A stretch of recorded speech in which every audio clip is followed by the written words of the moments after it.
Yan mga bro, so magandang araw sa inyong lahat. Yan o. Galing si bro ng Kalamba bro, ano? Taga Bicol. So shoutout sa mga subscribers natin na taga Bakakay. Thank you sa Bakakay bro.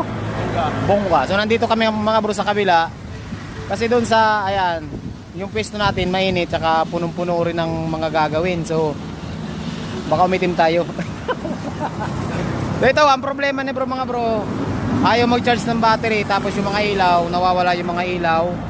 Tapos starter, busina, nawawala. So kaya pumunta dito sa atin si bro para magpa-troubleshoot. Yan, so kinalas na natin mga bro yung kanyang sporty. Ano lang to, naglolos yung mga main supply niya. Tapos i-check natin yung body ground, lalong lalo na yung papunta ng battery. Ayan mga bro, makikita nyo dito.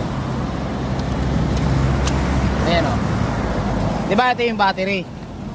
Meron dalawang matabang wire. Yung positive papunta ng starter relay, tapos yung negative papunta ng body ground dyan.